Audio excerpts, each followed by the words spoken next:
¿Cierto? Allí empezó la naturaleza como fuente de salud y vimos Dios creando un mundo perfecto y ahora entonces vemos cómo, ¿cierto?, aparece allí la consecuencia de no haber obedecido las leyes de Dios.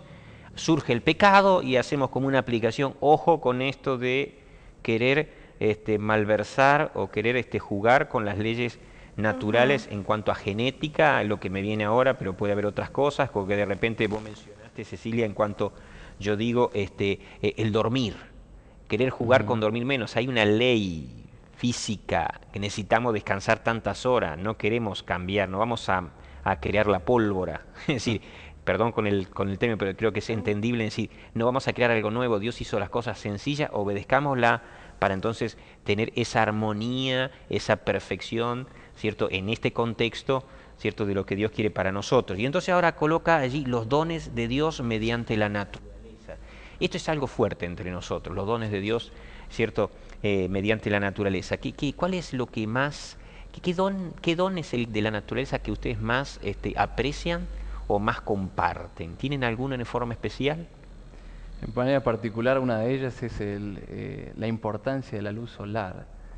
Si no salgo al sol, la verdad que en un día entero. ¿Sabés que nos sucede mucho con los jóvenes hoy en día? Cuando nos metemos en alguno de los juegos o algo en la internet y estamos allí horas y horas y no vemos el sol. Y yo me ponía a pensar la cantidad de vitaminas que estamos desaprovechando solamente con tomar unas pocas horas de sol, ¿no? Aunque sea en esa caminata que uno hace para distenderse, pero cuán necesario es. Y generalmente pasamos horas frente a una pantalla que nos está tirando alguna luz que no es justamente la luz solar y estamos desaprovechándola. Entonces una de las que a mí me gusta mucho es ir a la luz solar. Nosotros vivimos con mi familia en una zona donde llegaba el invierno y eran 6 meses de nieve, pero no había sol, era nublado. Inclusive existían ciertas enfermedades, una depresión, no sé cómo era en contexto con un nombre inglés, pero por falta de luz solar. Es decir, por estación. Afecta, ¿no? Por la estación. Por la estación. Qué bárbaro, ¿no? Es decir, por eso necesitamos esos medios tan simples que no necesitas comprarlo y lo tienes ahí a la mano, ¿no? ¿Cuál es el tuyo? Lo mío es el agua. Pero por ahí relacionando un poco lo que estás diciendo, ahí vamos a lo que ya venimos estudiando, ¿no? Del equilibrio. Porque el sol es bueno en parte, pero también hay que cuidarnos del sol. El agua es muy buena, pero también si nos pasamos, podemos llegar a tener una patología con respecto al agua. Entonces, muy buenos los remedios naturales, el sol, el agua, pero siempre buscando ese equilibrio. Es difícil encontrarlo. Estamos, creo que toda la vida buscando el equilibrio en diferentes cosas. Yo estoy en un plan de adelgazar algunos kilitos de más y estoy tomando un poquito más de agua para reemplazar. Espero no pasarme, pero vamos con el equilibrio. Es cierto, ¿no? Bueno, allí Romanos capítulo 1 coloca el autor, si ustedes me acompañan, primer párrafo, Romanos capítulo 1. Versos 19 al 25, resaltamos quizás lo más importante, Darío, que vos puedas decirnos ahí. 19 quizás, me explico lo que se puede conocer acerca de Dios, es evidente para ellos, pues Él mismo se lo reveló. Un Dios que se quiere revelar, pero no de cualquier manera, sino que utiliza su medio, su creación para darse a conocer. Y creo que es muy significativo. Yo tengo acá en mi versión, Darío dice... Por ahí, ¿qué versión es esa? Esta es la nueva versión internacional. La nueva versión internacional. Wow, eso nos complicó, pero yo digo, ¿qué está leyendo? Pero entendí la última parte. Yo tengo acá, para los que tienen la versión parecida a la mía, es de la Reina Valera, dice, porque las cosas invisibles de Él, su eterno poder, se hacen claramente visibles desde la creación del mundo, ¿no? Es decir, un Dios que se hace visible a través de la naturaleza. Qué tremendo. A pesar de estar distorsionada por el pecado. Y la pregunta es, ¿cómo nosotros podemos utilizarla? Porque, por ejemplo, nosotros nos ponemos a pensar cómo me sirve a mí, me siento más tranquila, pero si yo tengo que enseñarle a más chicos, a mis hijos, a mis sobrinos, a hermanos más chicos, ¿cómo lo utilizo? ¿Me sirve la naturaleza? Es una pregunta. ¿Por qué? Porque están en una edad que absorben todo. Por eso es bueno sacarlo, hacer ejercicio, le enseñas reglas, le enseñas valores. Y por ejemplo, se me viene a la cabeza una idea de un río. Ajá. Yo puedo utilizar un río para enseñarle lo que es la convivencia, lo que es compartir. ¿Por qué? Porque el río no solamente va solo, sino tiene brazos. Mira que estás fortaleciendo el llamado que estoy haciendo a un personal training. ¡Ay, qué bueno!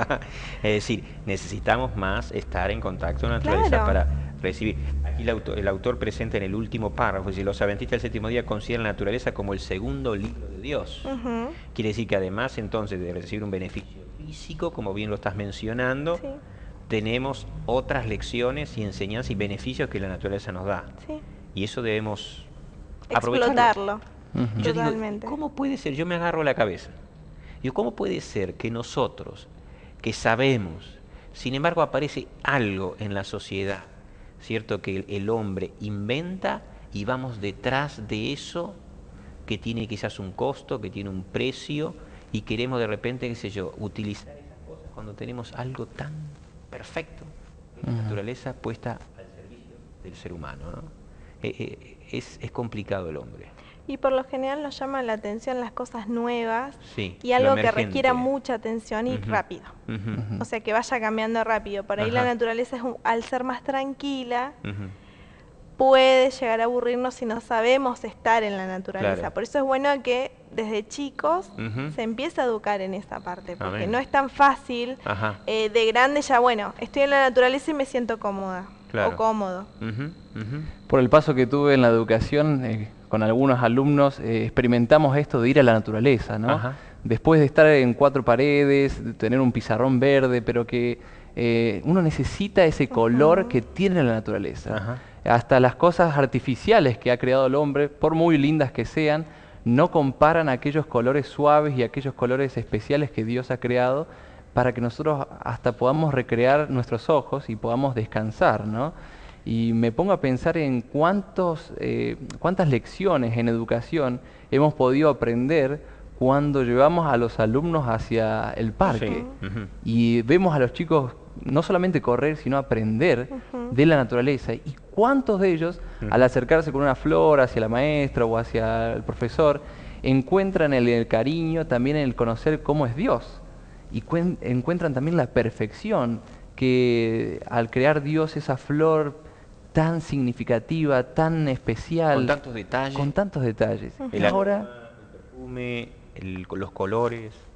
Hay un Dios que ha preparado todo especialmente para que la persona cuando lo vea diga, apa, acá hay un creador, aquí hay alguien que hizo todo bello para nuestra felicidad. Y si se tomó tanto tiempo, tantos detalles para con un objeto, ¿cierto? Que cuánto más para con nosotros, ¿no? Qué bárbaro.